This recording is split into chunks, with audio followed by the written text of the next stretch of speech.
नमस्कार, मुद्दा देख रहे हैं आप। मैं हूं आपके साथ ऋषु त्यागी। कर्नाटक में चुनावी सरगर्मी तेज हो गई है। 224 सीटों वाली कर्नाटक की मौजूदा विधानसभा का कार्यकाल 24 मई को समाप्त हो रहा है। ऐसे में किसी भी वक्त चुनावों की तारीखों का ऐलान हो सकता है। कर्नाटक के चुनावी दंगल में ताल ठोकने के लिए कर्नाटक में सियासी दलों के दौरों का दौर शुरू हो चुका है। इसी कड़ी में चुनाव से ठीक पहले आज पीएम मोदी कर्नाटक दौरे पर हैं। प्रधानमंत्री मोदी साल 2023 में अब तक 6 बार कर्नाटक जा चुके हैं और आज ये उनका 7वां कर्नाटक का दौरा है। पीएम मोदी आज कर्नाटक को कई बड़ी सौगात भी देने वाले हैं। प्रधानमंत्री मोदी चिक्काबल्लापुर, बेंगलुरु और दावणगेरे में आयोजित विभिन्न कार्यक्रमों में आज हिस्सा ले रहे हैं। इससे पहले चिक्काबल्लापुर में पीएम मोदी ने मधुसूदन साई मेडिकल इंस्टीट्यूट का उद्घाटन किया। वहीं अपनी यात्रा के दौरान पीएम शहरी गतिशीलता को बढ़ाने के लिए बेंगलुरु मेट्रो फेज 2 के एक नए खंड को हरी झंडी दिखाएंगे। बेंगलुरु को नई मेट्रो लाइन के अलावा पीएम मोदी कई सौगात दे रहे हैं। उधर कर्नाटक की बीजेपी सरकार ने चुनाव से पहले जातीय समीकरण को अपने पक्ष में करने के लिए कर्नाटक में वोकालिगा और लिंगायत समुदाय के आरक्षण के बढ़ाने का फैसला किया है। कर्नाटक सरकार ने लिंगायत आरक्षण को 5% से बढ़ाकर 7% करने का फैसला लिया है। इसके साथ ही वोकालिगा समुदाय के लिए आरक्षण को 4% से बढ़ाकर 6% करने का निर्णय लिया गया है। वहीं बसवराज मंत्रिमंडल ने अल्पसंख्यकों के लिए 4% आरक्षण खत्म करने का फैसला किया है। अब उन्हें आर्थिक रूप से कमजोर वर्ग यानी ईडब्ल्यूएस के तहत लाया जाएगा। मुख्यमंत्री बसवराज ने बताया कि अल्पसंख्यक के लिए 4% आरक्षण को अन्य के बीच समान रूप से वितरित किया जाएगा। इसे कर्नाटक में वोकालिगा और लिंगायत समुदाय के मौजूदा आरक्षण में जोड़ा जाएगा। इससे पहले कांग्रेस के पूर्व अध्यक्ष और मानहानि मामले में अपनी सांसदी गंवाने वाले राहुल गांधी ने 20 मार्च को कर्नाटक में एक रैली में वादा किया था कि कर्नाटक में सरकार बनने पर कांग्रेस एससी रिजर्वेशन को 15 से बढ़ाकर 17% करेगी और एसटी रिजर्वेशन को 3 से बढ़ाकर 7% करेगी। वहीं उन्होंने 3 साल तक हर ग्रेजुएट को 3,000 रुपए हर महीने देने का वादा किया था। कर्नाटक में बीजेपी सरकार को बेदखल करने के लिए कांग्रेस ने आरक्षण को बढ़ाने का दांव चला तो बीजेपी ने भी वोकालिगा और लिंगायत समुदाय के आरक्षण को बढ़ाने का जातीय कार्ड खेल दिया है। उधर कांग्रेस ने कर्नाटक में चुनावी दंगल में अपने पहलवानों के नामों को भी फाइनल कर दिया है। कांग्रेस ने 124 उम्मीदवारों की पहली लिस्ट जारी कर दी है। लिस्ट के मुताबिक कनकपुरा से प्रदेश अध्यक्ष डीके शिवकुमार चुनाव लड़ेंगे। वहीं वरुणा से पूर्व मुख्यमंत्री सिद्धारमैया को टिकट दिया गया है। सिद्धारमैया को उनके बेटे की सीट से टिकट मिला है, जबकि वो कोलार से चुनाव लड़ना चाहते थे। वहीं कांग्रेस अध्यक्ष मल्लिकार्जुन खड़गे के बेटे प्रियांक खड़गे चित्तापुर से चुनावी मैदान में उतरेंगे। दिलचस्प ये है कि खुद को बीजेपी के सामने विपक्ष का सबसे बड़ा चेहरा मानने वाली आम आदमी पार्टी भी इस बार कर्नाटक के चुनावी दंगल में उतर रही है। आप 20 मार्च को 80 सीटों के लिए अपने दावेदारों की घोषणा कर चुकी है। लड़ाई कर्नाटक के लिए कुल 224 सीटों के लिए है। पिछले चुनाव यानी 2018 में बीजेपी को 104, कांग्रेस को 80 और जेडीएस को 37 सीटें मिली थी। बाकी सीटें अन्य के खाते में गई थी।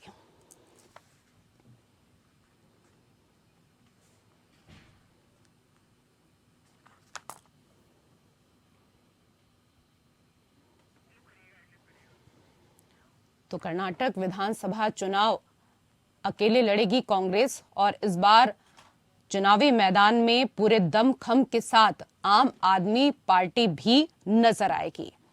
सभी ने अपनी अपनी तैयारियां शुरू कर दी हैं, पूरी रणनीति बनानी शुरू कर दी है, मंथन करना शुरू कर दिया है इस दौरान। और अगर आज ही की बात करें तो आज प्रधानमंत्री नरेंद्र मोदी कर्नाटक पहुंचे हुए हैं। आज वो कर्नाटक को कई सौगात देने वाले हैं।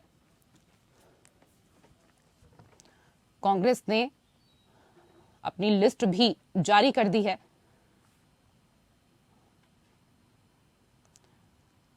वहीं अगर प्रियंका गांधी को लेकर बात करें तो प्रियंका गांधी ने कहा है कि जो मेरे भाई के साथ हुआ है उसका जवाब हमें कर्नाटक को जीतकर देना होगा।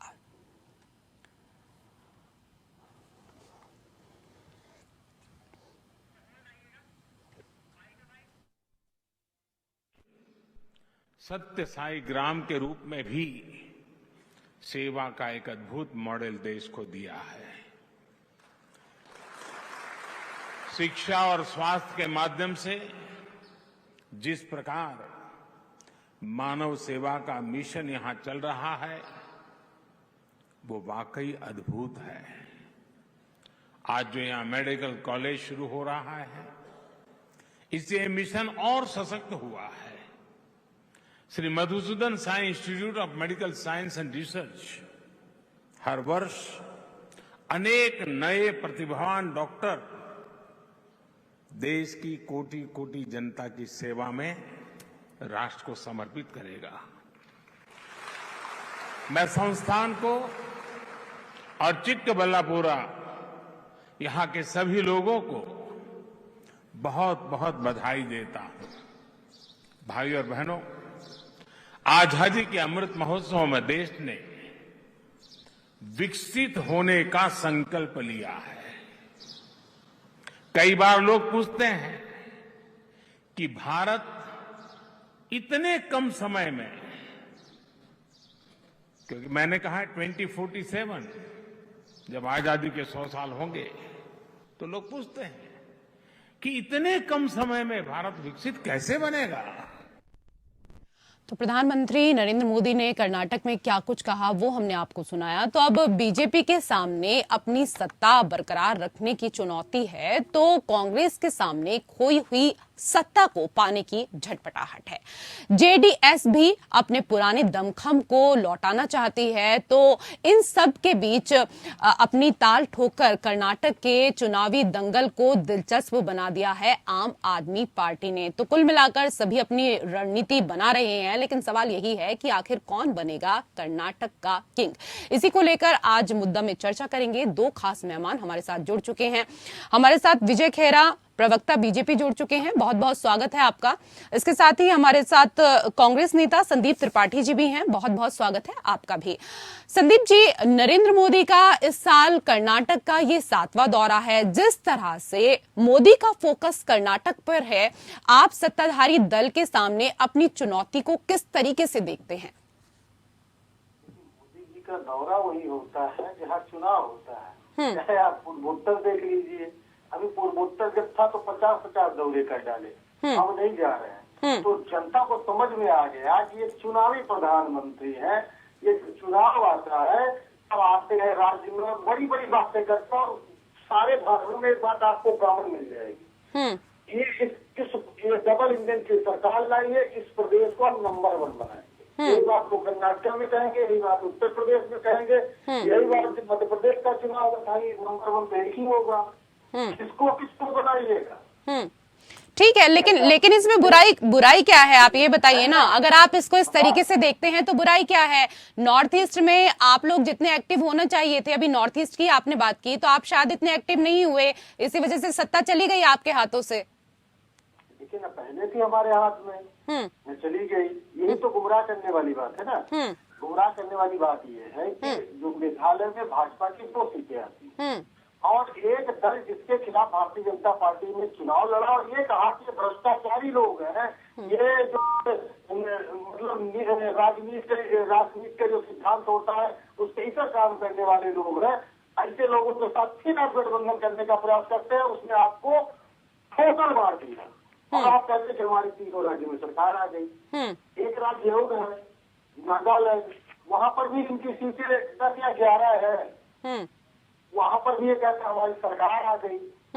और ऐसे लोगों से गठबंधन किया है विशु जी, जिनको इस देश में कभी ये कहा था कि ये ऐसे संगठन है जो देश विरोधी है। भारतीय जनता पार्टी ने 2014 में 46 पार्टियों से गठबंधन किया था।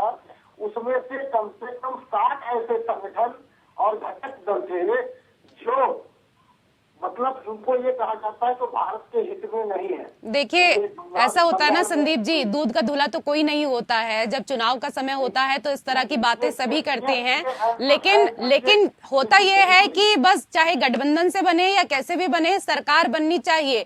और बीजेपी इसमें आगे रही है, वहां भी आप पीछे रहे। खैर, आप ये जी जी ये जवाब आप भारतीय जनता पार्टी के साथी को देने दीजिए। और एक बात मैं आपसे पूछ ले रहा हूँ कि क्या आप अपने चैनल के लिए टीआरपी के लिए झूठी खबर चलाएंगे? कोई भी नैतिक संस्थान होगा वो ऐसा काम नहीं करेगा। ये लोग झूठ बोलते हैं। स्मार्ट सिटी, काला धन, आदर्श गांव, बुलेट ट्रेन, 2 करोड़ रोजगार, 15 लाख नौकरी और 15 लाख प्रति व्यक्ति, ये सब कहा चला गया।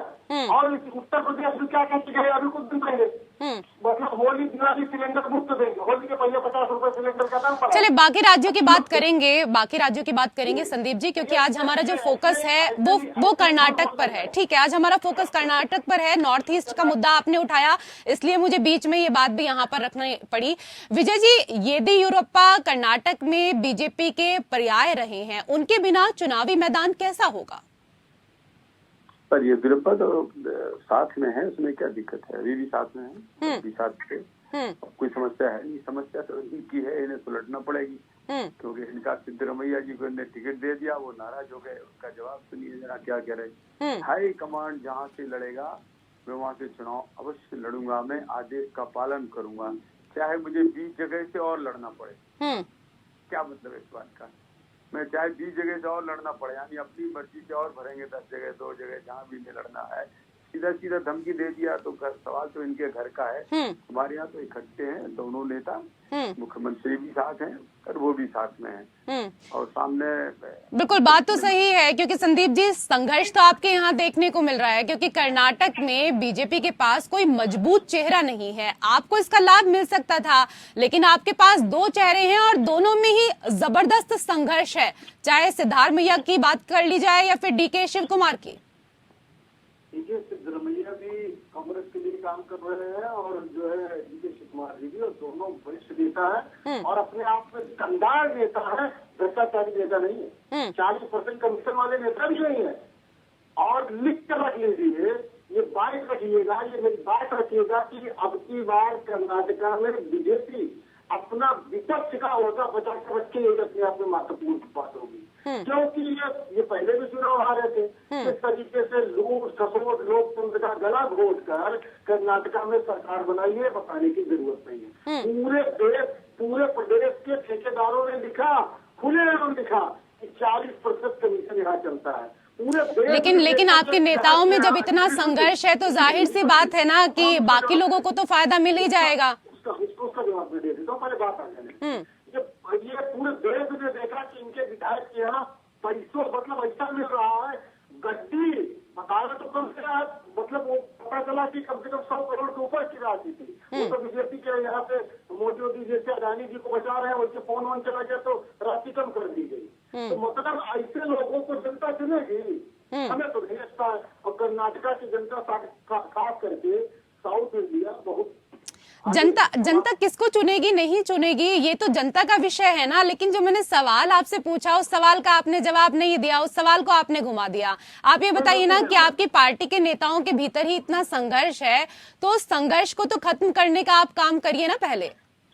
कोई संघर्ष नहीं है, आप याद कर लीजिए कर्नाटका में जब जा रही थी भारत जोड़ो यात्रा, तब भी इसी तरीके की बातें हो रही थी। तब भी यही कहा जा रहा था कि संघर्ष है, कैसे होगा। सिद्धरमैया जी, डीके शिव कुमार जी डेली एक साथ मीटिंग कर रहे हैं। प्रतिदिन आप देखिए, आप लोग भी दिखाते हो, रोज साथ में जाकर जनसभाएं कर रहे हैं। और आप लोग एक तरह से बीजेपी का एक एजेंडा है, इनके पास और कोई मुद्दा उद्दा रहता है, ये काम बताएंगे नहीं कि हमने ये किया वो किया। हमें कैसे बताएंगे कि हमने 40% कमीशन दिया? ये नहीं बता सकते ना। अब इनकी उपलब्धि ऐसी रहती है कि बताने लगे, इनके पास एक काम बचता है। संदीप जी, राहुल गांधी जी की सदस्यता खत्म होने के मामले को आप लोग कर्नाटक चुनाव से जोड़ रहे हैं। मामला ताजा है, आपको सहानुभूति मिल सकती है, लेकिन बीजेपी जिस तरह से वहां वोट समीकरण बदल रही है, आपको नहीं लगता कि आपके लिए मुश्किल होगी? कांग्रेस के किसी नेता ने अब तक किसी बयान में राहुल गांधी जी आप लोगों ने प्रेस कॉन्फ्रेंस जो है कवर की होगी, वहाँ पर कर्नाटक चुनाव का कोई दिख ही नहीं है। आज हम सिर्फ एक बात ये कह रहे हैं कि कांग्रेस पार्टी जिस तरीके से अडानी जी के मुद्दे को उठा रही है, उस मुद्दे को दबाने के लिए 20,000 करोड़ रुपए किसका इन्वेस्ट हुआ है अडानी की कंपनी में, ये देश जानना चाहता है। इस बात को कोई न जान पाए, इस बात को छुपाने के लिए भारतीय जनता पार्टी ने ऐसा किया है। और एक बात वो ये कहते हैं कि अगर आप ये कह रहे हैं जातीय समीकरण और ये चेंज हो रहा है, बिल्कुल नहीं। आपके माध्यम से बात और मैं कह देना चाहता हूँ, जब ये कहा जाता है कि अब की बार मोदी सरकार को मतलब पहले देश को नहीं पता था कि मोदी का मतलब जाति होता है, पहले लोग यही जानते थे कि मोदी का मतलब एक नाम है, लेकिन अब लोगों को पता चल गया कि मोदी का मतलब जाति होता है और उत्तर प्रदेश में जिसको तेली कहा जाता है। तो अब लोग उस बारे में इस तरीके से कह रहे हैं कि अपनी बात तेली सरकार। तो ये और भारत में 3,000 जातियां रहती हैं। क्या त्यागी जी को अच्छा लगेगा कि एक जात के नाम पर सरकार होगी? क्या त्रिपाठी जी को अच्छा लगेगा? क्या खैरा जी को अच्छा लगेगा? या किसी और जात के लोगों को, भारतीय जनता पार्टी के जात के नेताओं को क्या लगेगा अच्छा? ये ठीक है। आप राहुल गांधी ने प्रेस कॉन्फ्रेंस की, वो पूरी प्रेस कॉन्फ्रेंस जो है वो भी हमने सुनी थी। संदीप जी, आप कह रहे हैं कर्नाटक का कोई जिक्र नहीं है, लेकिन प्रियंका गांधी तो अब बार बार कह रही है ना कि अब हमें सीधा कर्नाटक को ही साधना है। विजय खैरा जी अभी ये कह रहे थे वो मोदी से कह दिया तो क्या, इनके पार्टी के सबसे बड़े नेता को ये भी जानकारी नहीं, ये भी नहीं, इतनी भी उनको समझ नहीं है कि उनको क्या बोलना चाहिए। कोर्ट ने सजा देनी थी, क्योंकि अगर आप पूरे मोदी समाज, आपने तो सर गुजरमल मोदी को भी गाली दे डाली ना। इतने बड़े उद्योगपति, इतना अस्पताल खोलने वाले, 24 घंटे लोगों की सेवा के लिए समर्पित संस्था, बिल्कुल एक शहर बसाया है उन्होंने, मोदी नगर एक शहर बसाया पूरा। मतलब ऐसे लोगों को उन्होंने डॉक्टर मोदी है, अरे एक सेकंड आदत है। आपके बिल्कुल पास में ही है, बहुत ज्यादा दूर नहीं है, जाकर घूम के भी आ सकते हैं त्रिपाठी जी। मोदी नगर गाजियाबाद के पास है मोदी नगर, नाम सुना होगा आपने। उन्होंने बताया मोदी ने कितनी चीजें उन्होंने मोदी नगर में बनाई, कितनी चीजें बनाई सर। आप रिसर्च कर लीजिएगा, कितनी चीजें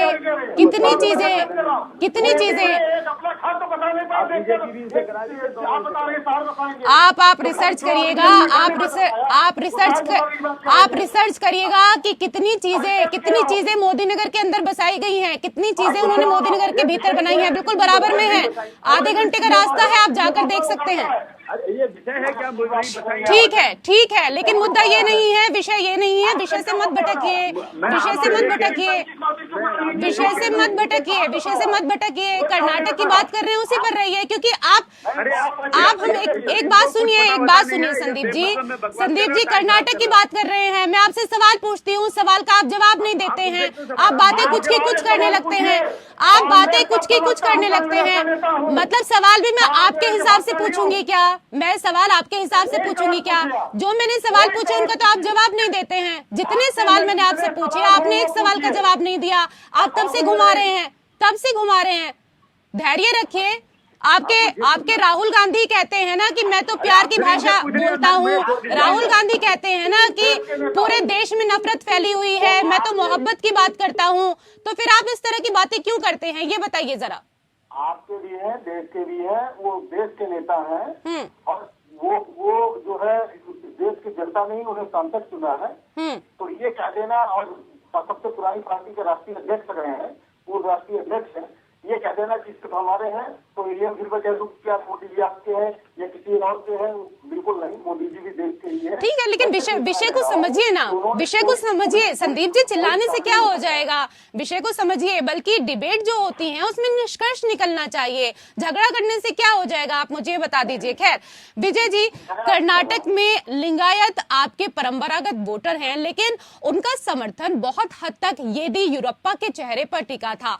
अब वह चेहरा आपके पास नहीं है, वोकालिगा मठ का रुख भी आपके लिए सकारात्मक नहीं दिख रहा है। फिर आपको क्यों लगता है कि यह फैसला आपको लाभ पहुंचाएगा?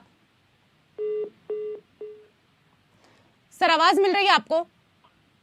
चलिए, लगता है संपर्क टूट गया है। संदीप जी, आप अपनी बात कंप्लीट करिए। देखिए, ये झगड़े की बात नहीं ना, मैं झगड़ा कर रहा हूँ। मैं सिर्फ ये कह रहा हूँ कि आपके माध्यम से, इसलिए कि आप एक बहुत जिम्मेदार जगह पर, आपकी बात जनता मानेगी।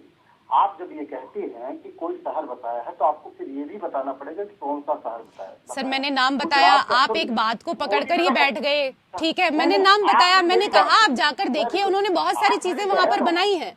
आप मेरी बहन हो, आप समझिए मैं कहना क्या चाहता हूँ। मैं कहना सिर्फ ये चाहता हूँ कि आप जैसे लोग अगर जब कोई बात करते हैं तो उसका बहुत फर्क पड़ता है। बिल्कुल, ये बात आप कह रहे हैं ना कि जब हम जैसे लोग बात करते हैं तो बहुत फर्क पड़ता है। ठीक उसी तरीके से राहुल गांधी ने जो बोला उस बात का भी बहुत फर्क पड़ता है। तो क्या आपको नहीं लगता कि तमाम नेता, मैं सिर्फ राहुल गांधी की ही बात नहीं करना चाहूंगी, जितने भी नेता हैं उनको बहुत सोच समझकर बोलना चाहिए, क्योंकि पूरा देश, पूरी जनता उनको देखती है और उनसे सीखती भी बहुत कुछ है। बिल्कुल रिशु जी, उन्होंने क्या कहा भाषण में, या तो आप बाइक चलाते हैं या तो मैं बता देता हूँ।